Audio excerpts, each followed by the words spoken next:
Welcome to the Spa Girls podcast, the self-publishing podcast for authors. You're in the right place for the best writing, marketing, and publishing advice, plus interviews with industry experts and best-selling authors. I'm Cheryl Phipps. I'm Shah Barrett. And I'm Trudy J. Welcome to the spa. Hello. Hello, Good hello. morning. No Wendy today, but she'll be back again next week, I'm sure. Mhm. But for now, today, we were hunting around for some cool topics, and I, looked at what I was doing and thought, I know, I'll make the others do this topic because, that's what I'm working on at the moment, as per usual. So we thought we'd talk about editing and the ways that we use story structure and kind of there's some of the tools that we use when we go back and look at a manuscript that's already written and how we can kind of improve that. And using what I've been using is kind of story, like chapter, what am I trying to say? Act structure and chapter structure kind of rules and ideas that I've gotten from a few different places to kind of help me analyze and make sure that my story is kind of flowing as I would Mhm. like it to, if that And makes and be sense. as strong a story as you can make Yeah, it, because I yeah. also think that that leads us to the business side of writing, in that as good as you can make a story, the cheaper it's going to be to get it edited. Mm. And so this is really worthwhile, I think. Yeah, and Well not done, even that, Trudy. but the more like, thank you, and the more likely it is to sell because as much Yes, oh, like for sure. yeah, like I remember, I think there's this idea when you first start writing, it's like, oh, you don't want to be too structured, and there's always a Mm. critique of romance. It's like, oh, it's all formulaic, so you Yes, can't yeah. use that formula. But actually, like a structure that we're going to talk about today is in most stories that we Hmm. watch or read. And it should be invisible. It's not visible to the reader, but it's very much visible to the author, if you know what I mean. Like if you start looking Yeah. for these things, you will find them there. And it's almost expected as well. It's kind of like these things are a lot of things that we're going to talk about are like without knowing it, readers expect things to happen at a certain place in a story, and it's universal story structure. So yeah. So with that, like the two, so we went to the romance conference, the Romance Writers of New Zealand conference last year. It was last year, wasn't it? It was. Yep. Oh my gosh, time flies. Hmm. And we had Rachel Bailey, the delightful Rachel Bailey, who is an Australian author, and she did a session on what she called saggy middles, I think, which, we Mhm. all hate saggy middles. We all suffer Um, from. None of us like a yeah, saggy we all middle. suffer from Not them, we all everyone, hate them. perhaps. Um, and she did this great talk, and she broke it down into and it's the four act structure. So if you write the three act structure, it's fine because usually it's there's a midpoint in the middle of that middle third act, that middle second act that is essentially the break point between the second and the third acts in the four act structure. If that makes sense, does that make sense when I It say makes that out sense. loud? If you've Um, got a cake, instead of dividing it by three, you're dividing it by four. How's that? yeah, Yeah, yeah, yeah. but But there's but always a middle somewhere. But it's yeah, not equal thirds. It's a yeah, quarter, then two 50. quarters, and then Yeah. another quarter kind of thing. Yeah, Mm. that's the four X. No, that's the three X structure is broken up Yeah, like that, and then the four Yeah. X structure is just four four quarters. quarters. Yeah, that makes sense. Okay, so quickly, the four things that Rachel talked to us about was that the first act is the setup, where you introduce all the characters, you introduce Mhm. the world, and you introduce the kind of the hook and the conflict. Mhm. So what the problem is, and then the Mhm. second act is where they call it the promise of the premise, which is where they like it's the where they if there's a big fight they have to do, they're all training for it, or if Mhm. there's some whatever it is either they're gathering all the people they need to do whatever it is they have to do, or they are maybe in a romance is where they're kind of doing all the, if it's an enemies to lovers, it's all those great scenes where they hate each other but secretly love each other, like Mhm. all those kind of all that kind of the fun stuff almost, of that's kind of the fun part of the book. And then the midpoint is there's a big moment that kind of flips everything and things get serious. And then the third act is stuff gets real. This is where, say, if you're thinking of the Karate Kid, for example, the second act might have been where he was learning to fight and it was doing all those wash on, wash off karate moves. And then the third act is where he has his first big act, his fight, sorry, fight, his first big fight. And that's where maybe he comes up against someone and he loses. He doesn't do well. Something happens. And then the fourth act is the climax. And that's where he goes again, he tries again, he figures out some new move, and he beats the guy in the end, and then that's the happy climax. So that's Spoiler alert if you haven't watched that. yeah. Movie. Sorry if you haven't watched Karate Kid, Where have you but been? I feel like half our audience are way too young to know what the references. fine.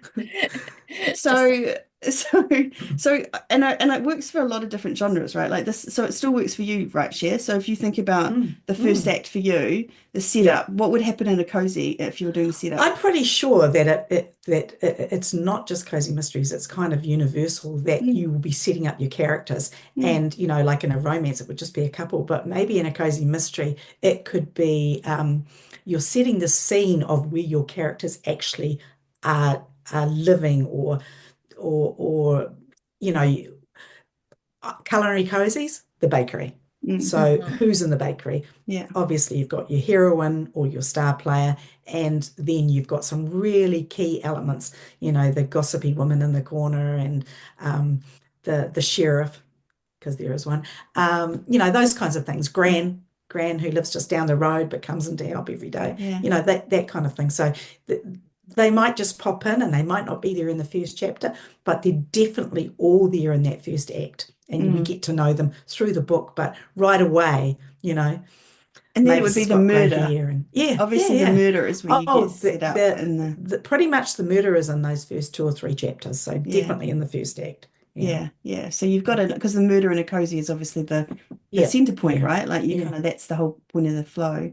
yes, yeah, And then I mean, I guess that's the hook too, right? Like I'm just sort of thinking, if you've got a yeah, conflict, I mean, the thing is that she's got to figure out who the murderer is yeah, before, I don't know, they murder again or yeah, before they get away with it or whatever. yeah. Yeah, yeah. And you have to set up the fact that there are several people that could be the murderer. Yeah, And there's a exactly. reason why they could be. Yeah. So, you're finding more and more about those characters and why it's completely possible. And then also, as we go along in the acts, eliminating the reasons why. Yeah. That must be fun, trying to figure out all the different people.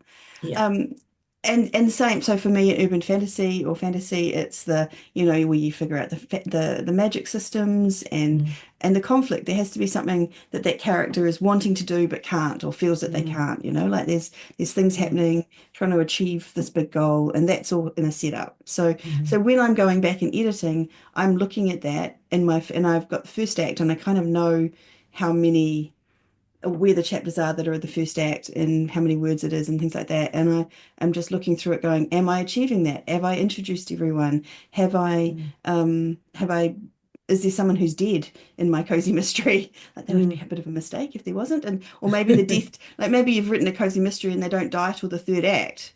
Well, that's got to be something that you need to look at because actually that's not going to be setting up the right. And if there isn't a death, like you could think somebody's dead and they're not, all that sort of thing, then it's weaving all that in, there has to be a mystery. There has to be. And urban fantasy, what would be the key that you have to have? I think that usually there's a quest or a something, right. or something they have to overcome, like that kind of thing. So you set up this character who's usually kind of an underdog in my books, and often in fantasy, like someone I'm reading actually Helen Scheurer's book, and it's called Steel. It's one of her something in Steel. It's one of her early books. It's not the most recent one, and I'm really enjoying it. And her character is a woman in a world where only men are allowed to bear arms and fight and be these war swords, I think is the right name for it. And this character wants to be one. And that's her biggest dream. And she wants to carry and she can't, and she's not allowed, and it's banned. And so you kind of right there with them because you know that through the course of the book, she's gonna, that's gonna be what she's fighting for the whole book. And so if you haven't got something like that in that first chapter or no first act, that you need to have something where that character is like trying, that's their desperate goal in life or whatever they want is to, do that thing. And it's the same in romance, right? Like you'd have to have that in your show, wouldn't you? Yeah, Because I was yours just are thinking, ultimately even though I'm romance. only writing around 20 to 25,000 words, you still absolutely have to have that.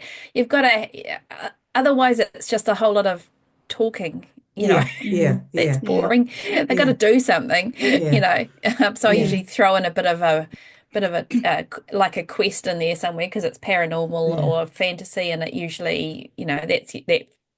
But I don't necessarily kind of use it. I tend to use the Romancing the Beat, which is, a really popular from Gwen Hayes. Highly recommend every romance writer should have that book on their shelf or in their Kindle.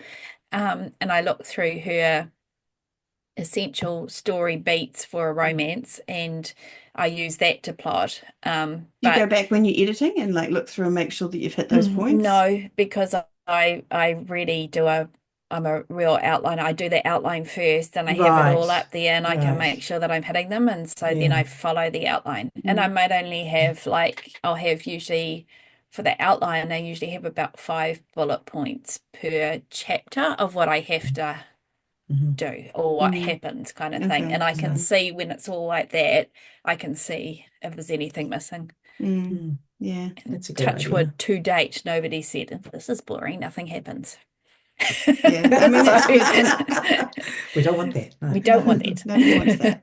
And that's good. And I think that's just because of I plot a little bit, but I don't do it enough, and I go off the rails when I'm writing. So I need to kind of make sure that I've gone in and Yeah. I let myself just go and be creative as I write. And then now I'm, for example, working on a scene where I had to sort of amalgamate it down a little bit, like cut it back because I've written too much on a particular subject. But I'm going to talk about that next because that's in the see, the other thing that I wanted to mention is that my book is the second book in a series, and that's actually the start of that comes with its own problems because you kind of have to reintroduce the characters and reintroduce stuff that you've already introduced and have to figure out a way to do that in such a way that it doesn't feel like you're reintroducing characters Yeah. so that's kind of hard. So that I wrote and rewrote that first and second chapters a few times just because that's what I had to do. Yeah. So I just actually got back an edit for my next cozy mystery, and I literally got it back yesterday or the day before. Anyway, I've only just opened the email. I haven't looked at all the edits, but the blurb at the side from the editor was, I'm just going to make a note here that because this is book 5, you may need to have to explain a couple of things. And I was like, yeah. Just when you said that, I was like, yeah, that is the problem with writing in series, because for you it's a new book and the characters to you are so well known that if somebody picked up that book, would they understand, references? So yeah, even if it's a book, because like my book, you kind of want to read it's not a standalone. You kind of need to read the first book before you can read the second. yes. So I kind of think, oh, they'll just, they'll finish that book and start the next. But actually, that's not the case at all, right? Like your book might be a book that I read 6 months ago, and they might come back to your book and go, well, I don't remember who these people are. So you just have to remind It's them a real subtly. skill and it's not an easy job. Well, No. just the fact that they've picked up the book because they've seen it's a new release and they haven't appreciated that it's book 2, Yeah. or book 5 or whatever. Yeah. And so that You can do be kind of, as annoying as it is. I find that annoying. But anyway. Don't do that, buyers of our books. Yeah, don't do that. Buy all of them. So what is it? Act 2 is the promise of the premise. And I think this is the most fun act. It's kind of like the second quarter of the book where you get to do, so you've learned about the character, you've figured out what they want to do, what their goal is that they probably, that they want to achieve, and there's all these obstacles towards achieving it. And this is where they start trying to achieve it, like this is the try fail phase where you can or the, like if it's an enemies to lovers, this is where they have all those little fights and that they secretly like each other, but actually they're kind of like having little all these interactions and stuff like that. The bit in the hating game, have you guys read the hating game? No. Oh my gosh. I know. Is it Sally Thorne? I'm pretty sure it's Sally Thorne. Oh my God, I hope it is. I'm sorry if it's not.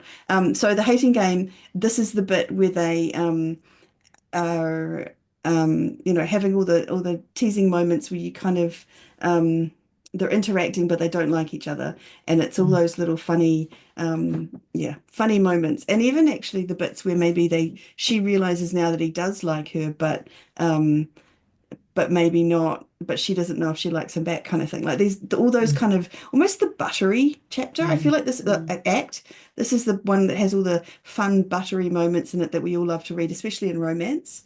But even like in fantasy, it's the moments where they're struggling against adversity. They're trying to do the thing. They're forcing people. Like, and again, I'm going to use Helen Shearer's book because this is the one I'm reading at the moment. This is when she starts trying to convince people that they should allow her to become a sword-bearing warrior queen or whatever, and that and she starts being allowed to do it, and someone teaches her something that she didn't know before, and she gets her hands on a bow and arrow and things like that, and you kind of start seeing the potential for her to achieve her goal. So that's the second act. And then so how does that work for you in Cozy Mysteries? Is that Well, it is actually a follow on from the end of Act One, depending on how long your books are. But she would have already, my heroine would have already be, my female sleuth, already be looking into who could possibly have done this thing, who was around at the time, and then she'll be doing her own little sleuthing, as in going to see these people, or perhaps even chatting in her bakery, or talking to her boyfriend, who is the sheriff, she's now married to. Um, and he'll be not wanting to let her in on what he knows, because that's not right. And she will be doing her best to find a way through that impenetrable wall. But also doing her own sleuthing on her own with her cat, and not necessarily knocking on doors, but maybe if that's what it needed at the time.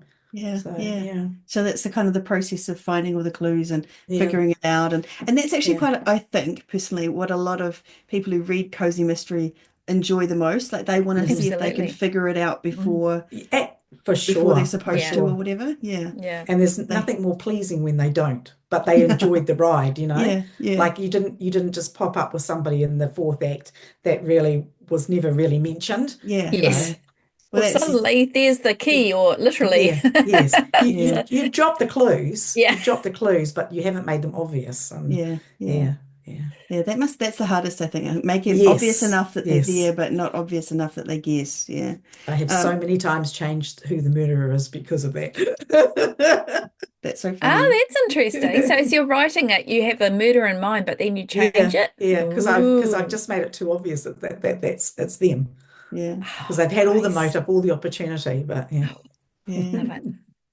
So the next bit is the midpoint, and this is the between the second and the third act, and this is the big moment in the middle. This is whether you've got a 3-act structure or a 4-act structure, there's always this big moment in the middle. So I just did the boot camp with Maggie Stivater, and she talks about the midpoint revealing a new truth about the plot or the antagonist that they didn't know before, and then to give the protagonist an aha moment. So that I always like a truth they will pursue against the lie, she says. So that's kind of an interesting way to look at it, like just something that kind of makes them and Rachel Bailey talks about flipping it. So suddenly, so thus far they've been trying to figure it out and and then you get to the middle and something happens that kind of goes, oh wait, like maybe the person they thought was the murderer gets killed. And suddenly we're going like, well, they're not the murderer after all. No, How do clearly I? not. Yeah. Yeah, and in a fantasy, it might be the thing they thought they always wanted turns out to be a lie. Like, like they wanted to become this war sword, and then which is Helen Shearer's book, but then they discover, and this is not what happens. I haven't gone that far. That war swords are actually a big con, and they're actually not. No, that not that great after all, and it's whatever, something like that might Yeah. happen that changes things. And then the third act is stuff gets real. So this is where yeah, like you really have to find the murderer, or they're going to murder again or something, or or you start to feel really in danger, and if you I think don't that's a big one, especially in cozy mysteries, that suddenly the sleuth is actually in danger. mm, And it's because they've been doing all this checking into people, and somebody yeah, doesn't like it. yeah, Mhm. yeah, Mm. so that's important in there. I'm just trying to think what I've been doing. I just when I'm going through and doing my edits, I'm just looking at these things and going, stuff gets real. So have I got stuff in this act that makes it kind of really serious. Like the second act could have been fun and they were doing some fun stuff, but the third act has to be like, no, this is real. This is them actually up against the bad guy, and away they go. Like in my one, there's a confrontation coming the whole way through the book with this baddie who's at the end, and they're kind of at the beginning of the book they don't feel confident that they can actually come up against him, and at the end of the book is actually they don't come up against him yet because there's another subplot that's carrying through this book, but I want them to feel confident that they can come up against him. If that makes sense. So that in the third book, that will be the confrontation. That will be where everything happens. And so in the second book, the things that happen, for example, in the third act are all going to be things that are kind of amping up their confidence in their own powers. So they'll come up against people in situations where they like don't feel like they're going to get through it, and then they go, oh my God, I did actually get through it, and we figured out how to use our powers properly. And then, do you know what I mean? So that's how that kind of rolls for me. The other thing I wanted to mention was in the second act, I had a conversation that was happening. So they went into a cave and they met sort of this creature, and then this creature, I had this creature giving them all sorts of revelations, and then I read through it, and it was about 5 or 6 chapters. And it was just them talking to the same creature through 5 or 6 chapters. And there was a lot of kind of, I felt like a lot of emotion, and there was all these revelations and all these things happening. But I read back through it and I was looking at it in the context of these acts, and I was like, it's too much. And it's just, and every chapter was the same. It was just them sitting around talking to this creature, and it wasn't, they didn't have any kind of the ebbs and flows. And what I'm actually doing now, and I'm in the process of doing it right now, is pulling out some of that and maybe cutting it back in half and pulling out some of the revelations, putting them in later. Maybe even a different character is going to make some of those revelations, and they're just going to move through the story just a bit faster. And that's something that I picked up because I was looking at it as an act rather than just an individual chapter, or even just an individual paragraph within a scene or whatever, So that's why it's helpful to look at things at this higher level, is what I'm trying to say. Okay, and then the last chapter, or last act, sorry, I keep getting them confused, is the climax. And this is the bit where they have the big battle in a fantasy and they hopefully overcome the bad guy, or I don't know, where they find out who the murderer is in the cozy mystery. And often there's a dark moment before it, so there's all is lost, oh no, we're never going to find out who it is, and then suddenly you find out who it is. In a fantasy it'll often be, oh my God, we can't do it, we're all overwhelmed, and then suddenly they find the strength and manage to overcome it. So there's those things. So just going through and making sure that you've got that in that act, and it is flowing, and it is, and also that it's matching the first act, if you know what I mean. Like, you can't go from the first act where they've set up these characters in this murder and then have at the climax, oh, we figured out who did the other murder, but not the one that happened in the beginning of the book. You still don't know who that is. Or a different person solves the murder and not your main sleuth person, because that's not satisfying. All those kinds of things is where we like closed loops, don't we, as humans? Yeah. Tying up all the loose ends and making sure that we've accounted for everybody. Yeah. Tying up the loose ends is a great way to say it, actually. Yeah. And then and the other thing that she talks about, which I like to I have been trying to put in, is I put it into terms that we talk about. It's like the buttery scenes. Make sure that you include buttery scenes. Like there's, those moments, like I keep thinking of enemies to lovers. And I always love those little initial fights between the guy and the girl, or whoever the main two characters who are going to fall in love.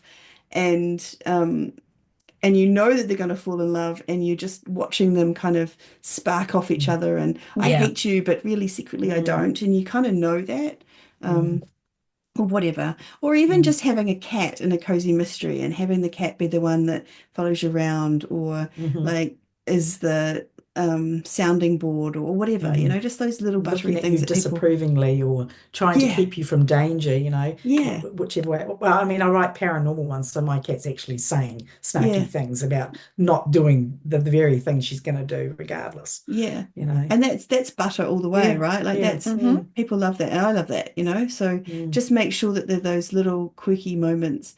And there's a description of it was like for example, something really buttery would be like the cat the finding a cat at the beginning of the book, and it's really scared of you and hides under the couch and it won't feed, like it's a wild cat or something, a stray, won't feed from the bowl. And then, in the middle of the book, it's trying to, you can get it to feed, but it doesn't really like strangers and it's easily startled. And then maybe at the end of the book, it's snuggling up on your lap and it takes food from your fingers, like there's that progression of that cat becoming.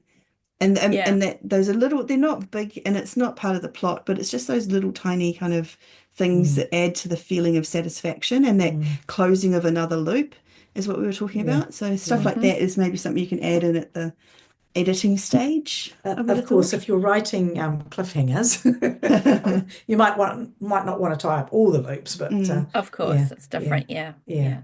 And that's the thing, right? That's another tactic that, for example, we've had people talk about in terms of maybe romance, where you want people to go on to the next couple, is to close the loop with the first couple, but open a loop for the second couple in that book, so that people go, oh, I want to read what happens to those people in the next book, rather than creating a teaser. I think that's totally allowable, because I do it myself. That's what I do on every single one of mine. But also we've had authors on thinking like Scheuerer, and she will write trilogies or duologies, and often there is a cliffhanger at that. So know thy genre and the expectations around it. And the audience. And that's just different styles. And I mean, the thing with cliffhangers is everyone says, oh, people hate them and nobody likes them, but then people buy them, don't they? Like, So Rebecca Yarris's Fourth Wing, and so on and so on, Iron Flame. I mean, once you're hooked into a series like that, you're going to read them all. You're going to wait for them to come out, and you're going to probably pre-order them. But you want to know how it all ends. Yeah, exactly. So that's the act structure. That's looking at it from a kind of almost a higher level, and just trying to make sure that you are giving the reader what they need in each of those acts and things. And even if you have, I mean, I try and plot it out beforehand, but even just helpful going back and looking at it again from that higher level. And then the next thing and this is something that Maggie Stivater talked to us about, and that was the chapter jobs. And so looking at things by chapter. And this is not to look at like, have I spelt this word right? Or, have I got the commas in the right way? This is to look at how, is every single chapter doing, carrying a load, doing its job properly, doing what I need it to be doing. And this is kind of almost kill your darlings place too. It's like, and it's like me with this whole 6 chapters that I'm now going to make into 3. It's like, those are all great words that I wrote. That was, I had them emotional, I had them all these great things, but it's just not it's gonna lag. It's gonna be a bit saggy for someone reading it to be that slow in the context of the rest of the book. So what you can do on a chapter by chapter basis is to go, for a start, what is the point of this chapter? And go that chapter by chapter. And sometimes you can see it easily and you know that it's fine and you can move on. But sometimes you can read something and you're going, actually, this is a bit repetitive. And I think maybe I could just say what was being said over here in this chapter, and you can just get rid of the chapter. And I think if you can get rid of a chapter, you should. Would you agree? Yeah. And that's one thing with writing in one person's point of view, as we discussed earlier, Trudy, the fact that you could actually amalgamate 2 or 3 chapters. And I've done it myself, where chapter 1's great, it leads into chapter 2 perfectly, but then chapter 2 and chapter 3 are a bit meh. But actually, if you cut out certain parts of it, chapter 2 just becomes chapter 2 with part of chapter 3, and then you can move on again, because it really is about tightening it. It's about making people want to read on, because if there's just blather, then nobody wants to read that. I know I don't. Exactly. So you got to really and I think as readers we definitely have less what's the word? Less patience for extended narration. I think of the books that I was reading 40 more years ago, and there was so much sort of getting into the story, just when you go back, and these are my favorite books, but now there's no way that would fly, because we just want to get into the story and get into it you know. None of the flowery prose No, or anything like and that, I mean, no. even with I was thinking of Wendy's books, writing Regency, and that there's still not these days what you would consider how it would have been like even No, 30 years ago, 20 not, years ago even. 3 chapter It's length discussions no, of what the ballroom looks like. yeah, Absolutely not. no. No, no. Yeah, yeah. No, things are definitely, I mean, life is more fast-paced, and so is, in general, so is our Yeah, fiction. Yeah, yeah. exactly. So you want to make sure. So the Mhm. other, some of the other things you can look at is, are you introducing a new character in this chapter, or is there one particular thing that you're trying to get across? So if you're Mm, introducing a new character and you want to show that they're really irresponsible and not very well liked, well, you don't sit there and go, nobody liked him and he wasn't, you create a scene that shows him being mm, responsible and people reacting in a way that mhm, shows they don't like him, like so mm, it might be a bigger scene, but if there's a point to it so that later on this character can have a character arc and then become mm, beloved by all and whatever, so if mm, that's a scene that has a point and you're doing it for a reason, then awesome. But if it's just mm, again another scene where you're just blathering on, get rid of it, mm. get rid of it, I I think say. I think of that in the lines of maybe like a journey, like say for example a train journey, and they have to get from A to B, so they're taking the train. Mm, So do you need all the lead up to them actually going to the train station and getting on the train and traveling on the train, or could we just cut to them arriving? Or can the train actually be a whole scene of something happens on the train, yeah, So yeah, you can look at it in several ways, as long as it's not, you know, each hour nothing happens on the train. They're just looking out the window in lovely countryside, you know. So there are options. You don't have to just do it one way. You just have to always make it interesting. I mean, you think about a train journey, and there could be like this, 5 chapters of delightful descriptions of the Yes. scenery outside, Yeah.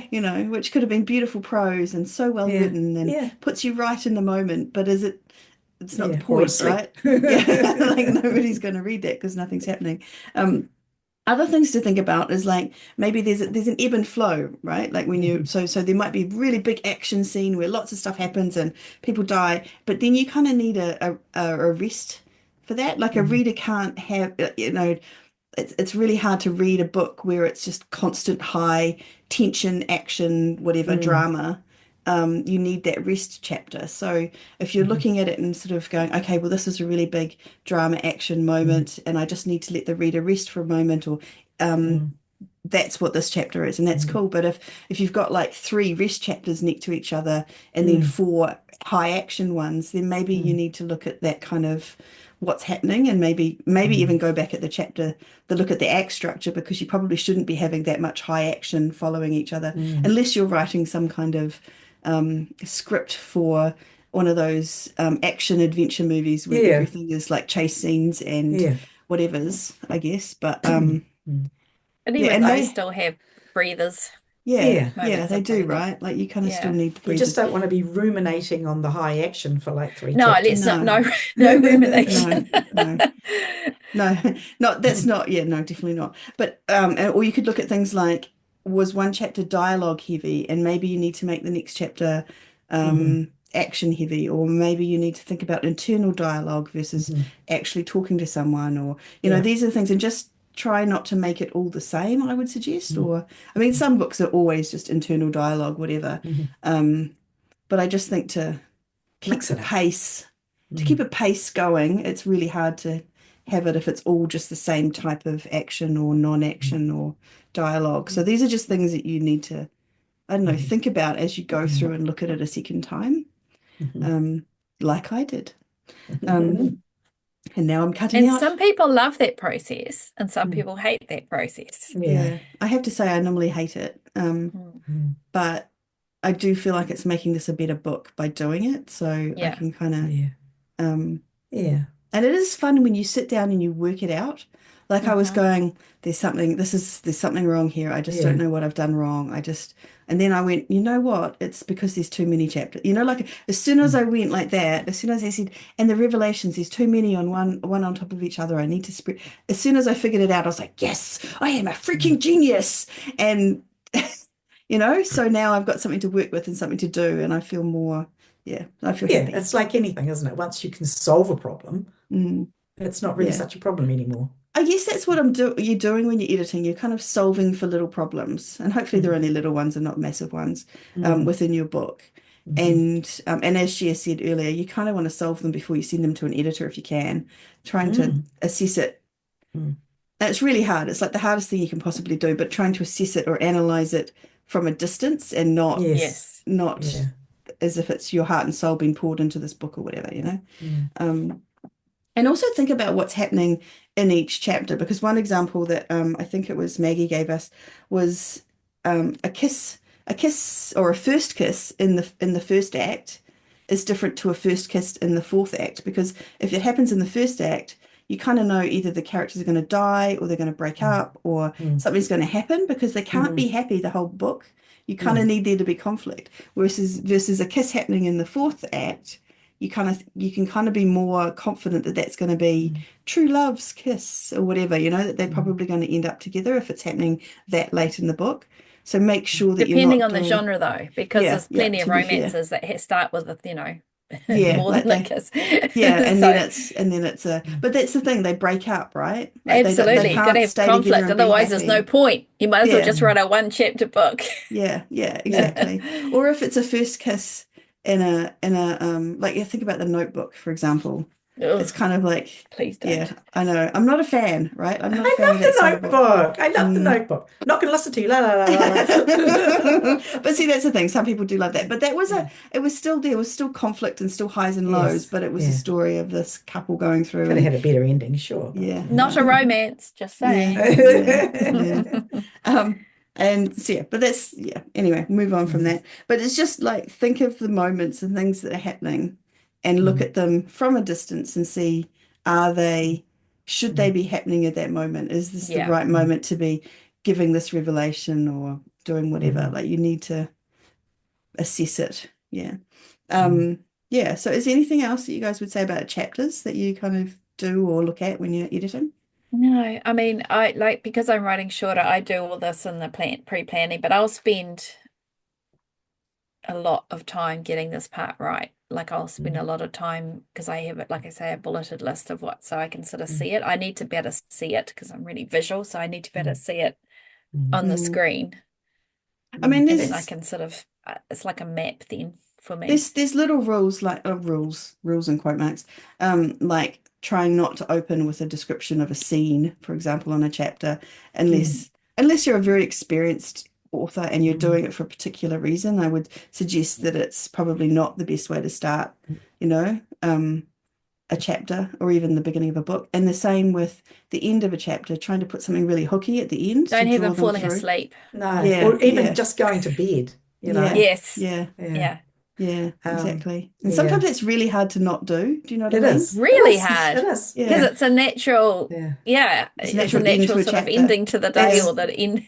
that's my second draft attack because actually I'm Mm, a pantser.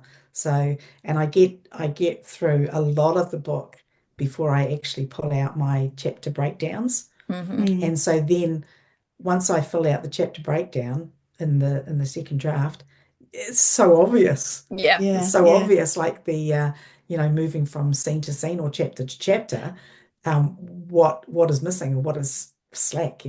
What you hmm should actually, that's a really good point because I didn't until like a couple of years ago, I'd never even seen a chapter breakdown. And it Mm. was like a revelation to me because my editor did it for me. And I was just like, Mhm. what is this magic? And you do it, you've been doing it for years, Yeah, Share. So yeah. describe what you do in your chapter breakdown as you're going through. So I'm just looking for the salient points, like who was in there, what they're doing. Sometimes I might even clip something really tasty that I've written that would just explain in a lot of detail more than I could write exactly what's happening about something somebody says, and Yeah. it's a clue. you know, and in my chapter breakdown at various stages on the page, I'll have like no saggy middle, um, clues, things Mm. like that, and I might highlight them so Yeah. that I know when I've sprinkled them through enough.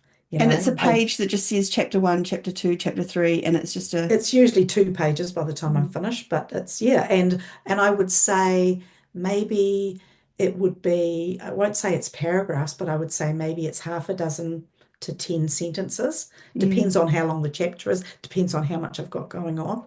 But yeah, it really is who's doing what and like when the murder happens, yeah, what the clues are, that yeah. sort of thing.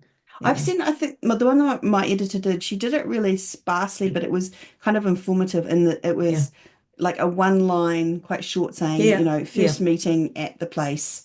Yeah. And then it's like, I think she had things like sexual tension or Mm, kiss, did they mm, kiss? And then mm, she had stuff like, and she would have a column, like these are all columns mm. next to Yeah. the chapter Mm, one.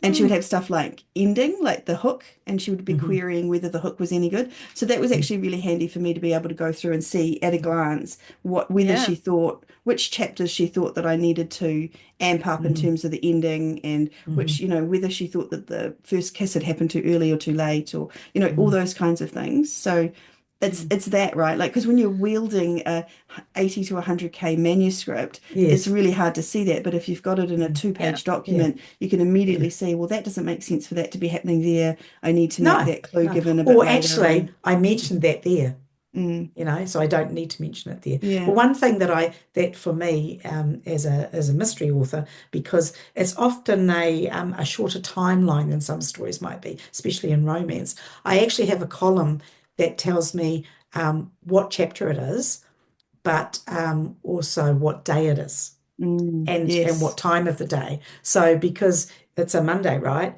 But Monday could be 3 or 4 chapters, Mm, because I could have one in the morning, I could have a couple in the afternoon, or one in the evening. She's got home from work and then she's got to go, you know, yeah.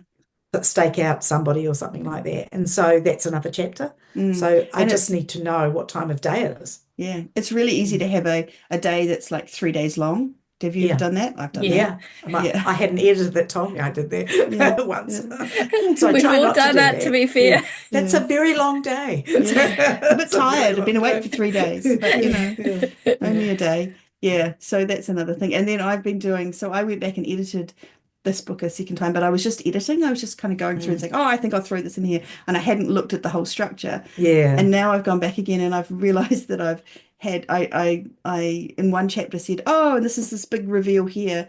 And then later on, oh, Mm. it's big reveal and it's the same big reveal. Like I've done it a Yeah. couple of Oh, times. So Yeah. I have to Yeah. figure out that kind of It stuff, which is happens. It yeah. happens because it sounds so cool. I know it's such a and good the longer the reveal. book It's worth you've, writing twice. yeah, right. The longer the book, the harder it is to manage. So Yeah. Yeah. I think it's, yeah, don't expect to get it right the first time around, whether you're trying to plan this beforehand or looking at it Yeah. after. It Mm, Yeah. takes time. And yeah, sometimes you think exactly. you've done something so badly once that you'll never ever repeat that. Well, you might not, but you'll do something else equally silly. Yeah, yeah, yeah. It's a big document. It's really hard to That's a kind of big document. Yeah. keep it Yeah. all tidy up. So I feel like that is everything that I had. Oh no, it was the beats, the scenes, and the sequence was the last thing that I wanted to talk Hmm. about Mm, that I thought we should mention. mm, And I just happened to be listening to something, and I don't even know what I can't even. I'll maybe find it and put it in the notes, the show notes. I was listening to a book while I was out gardening the other day, and he just happened to be talking about different sections of a book, and he talked mm, about it not in terms of chapters or acts, but he talked about it in terms of beats, scenes, and sequences. And the beat was a small moment within the scene, and then the mhm, scene was, and we discussed what a scene was before we came on, and I mm. can't remember the definition we had, but a scene just in It was kind of like to me, it was a like a unit of unit time. of time and action A and building place. block. Yeah, Yeah, a yeah. building block. A building Hmm. block. So it's not lots of different things. And then the No. sequence is multiple scenes added together. And the one that easy, like in my mind, that makes it easy is the idea of a bank robber or a bank Mm, robbery. And like the scene might be a scene out the front of the bank before they go in, a scene in the bank while they're doing the robbery, and then a scene of them escaping. And that's three scenes, but as a sequence, they're still together. They're still part of the same thing. And it just made me go, actually, you look at your manuscript and you go, okay, so do these sequences, like it was the sequence thing that that got my eye going, because I was like, actually, do these scenes make sense as a group, if that makes sense? And trying to make sure that this scene fits going after that scene, or this information that's given in this scene needs to be given here, or does it? Maybe I can give it later on. That I kind think of that's thing. very important, a very important point, actually, because Yeah. sometimes you might have needed it earlier, or you might have needed the hint of it earlier, you know, or Yeah. sometimes, you didn't need it at all because, Yeah. you're going to find out. I don't Yeah. know, but yeah.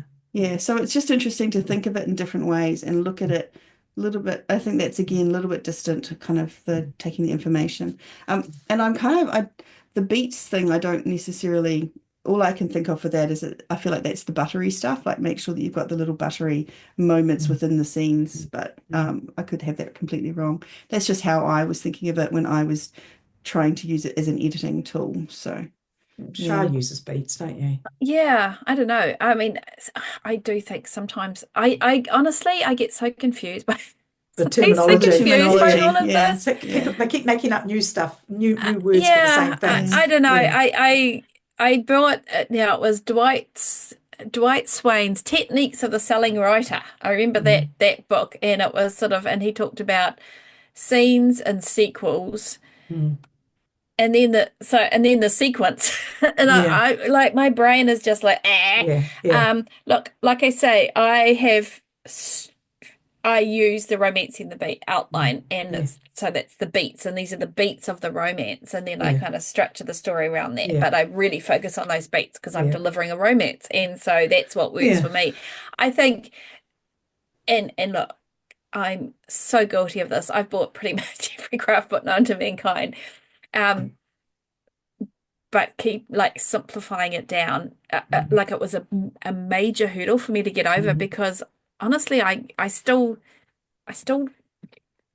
don't think I probably understand it how the authors of these books meant to convey it. I don't know. You interpret it in a way that you understand, and I don't think that's a bad thing. I can because we apply all it. get things in a different way. Yeah, I find the screenwriting books good because again I'm visual and I can sort of see, oh yeah, this is in like the Save the Cat, which is a famous screenwriting. I mean, there's Save the Cat writes a novel, but I can sort of see it because I can look at a movie and oh yes, here's this point and here's at this point, and that makes sense to me. And but with the beats, I have lots of beats happening in the one scene. Beats for me is like a brick. If we're going back to bricks and things, building blocks, a beat is a brick, and then the actual scene itself is kind of like a group of bricks, if that makes sense, sort of. Well, all I'm seeing here is Lego, but that's good. That's cool because the end result is you made the pirate ship. I mean, and maybe it's the sequence. So maybe the brick is the beat, the scene is the house, and then the sequence is the village or something. Could be. Yeah. I don't know. But I do have a tip for young players because, or new players, because Word, and I think most people use Word at some stage, but when my book is done, almost ready to go to the editor, I've put it through the editor on Word, but now I'll press the audio that it was on Word that is available to everybody for free, and actually listening to your book, and you try and pick a voice that sounds okay, you can hear the beats, and especially as we've just been talking about the end of chapters and the beginning of the new. Does it follow through? Is it what you're expecting? It doesn't have to be what you're expecting, but it should make sense. Yeah, that's a really good tip. That's awesome. I found the name of that craft. So it's the Craft of Scene Writing by Jim Mercurio. And he is a script, it's a screenwriting book. Like he's talking about scripts for movies and stuff. I don't have that one. No, maybe you should purchase it. Oh, no. And I've sort of stopped listening to craft books so much actually, but I did find that one kind of helpful in terms of the way he was talking about it. But I do find sometimes when you like it's a different part of your brain, if that makes sense. Like the Yeah, it writing is. and the creativity and the thinking up stories is one part, and then the analysis and the figuring it Yeah. out and the whatever is it is a very different part of your brain when you're editing. And so I do It tend is. to get a I little don't bit think lost you in want to that. overthink things like that when I you're think it's so writing. easy It to can though, because it destroy the can be very creativity. overwhelming trying Yes, to get yeah, all of Yeah. this. And I yeah. think for all of us, the vast majority of people are writers or want to be writers because they love reading. And so I think innately, having read a lot, we take that, we've already kind of internalized a lot of this, and these different books are giving words, pardon the pun, to sort of the building blocks or the story elements, but we kind of already understand it. And I think, it's It's a just having learning the thing. knowledge of knowing why something works. Yeah, Yeah. absolutely. And And how I you can mean, emulate it. look at books that you love that are, usually they'll be fast paced, depending on the genre, but usually genre fiction is pretty fast paced. And look at, and just I did that. I would be reading a book and I like Cheryl's with her 2-page document. I'd write down what happens in that scene, not just like one word, sorry, one sentence or two, so hero, introduction, hint of trouble kind of thing, and then next chapter. And if you do it that way, Are you it's looking at always easier to see book? it. Is that your own books or books that you No, like? somebody else's, because I think it's easier to see in somebody else's, because in your head you're telling the story and you know what you want the reader to, but you don't always read it as with fresh eyes. And just if you're starting out, that's what I did. The other tip I would have, for the one thing that really improved my pacing, was to shave off the beginning and the endings of my chapters. So I'd often start them, whether it was at the beginning of the day or it was sort of like setting the scene, and maybe they're, I don't know, They're getting pulling on up, they're their having their getting getting up, dressed, or something like having a that. cup So of I'd tea. cut that right off, and the same with the ending. I would always always try and end it on a hook, and it doesn't have to be a massive hook, but it could be ideally a line of dialogue or something has happened. And that really, really, really improved my pacing. But I will still write it first, as they're still getting up. I do all the other stuff, Yeah. But No, that's ruthless good. shaving, how's that? Ruthless shaving. Denuding oneself that's at the quite beginning good and the too. end of Sounds chapters. painful. That is quite a good way to put it, because it's kind of not, it's just shaving off the excess. It's kind of like Yeah. smoothing it out so that Yeah. it's, You go dermaplane your chapters, people, and you'll be you'll be great. You'll be doing well.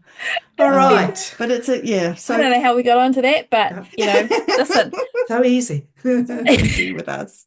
But that's some of the tips and tricks that we use to try and Yes, And hope look, they help. honestly, I'm going to put the link in the show notes, but we've had Rachel Bailey on our podcast. We've actually had Helen Scheuerer, who truly, she writes amazing fantasy books, and we've had her on Couple of twice times. Yeah. at least. yeah. And in terms of editing, we've had Trudy's then editor, Marie-Therese Hussey, on as well. And look, Story Genius by Lisa Cron. We had Lisa Cron on. I still can't believe we got Lisa Cron on as well, which is one of my faves. Yeah.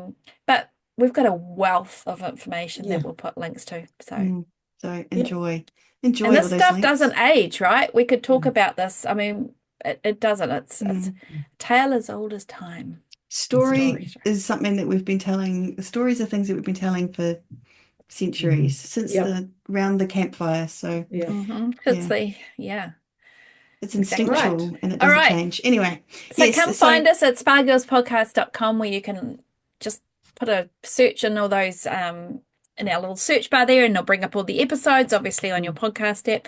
Come along to patreon.com/spargirlspodcast and come join our writers community. So lovely to see some new faces. It's really lovely. We have new people arriving lots of interaction. every month, and it's awesome. Yes, awesome. Thank you all. And thank you for listening to another episode of the Spa Girls podcast. We've enjoyed having you with us here today in the spa. We'll be back again next week, same time, same place. But for now, farewell. Keep well. Bye. Bye.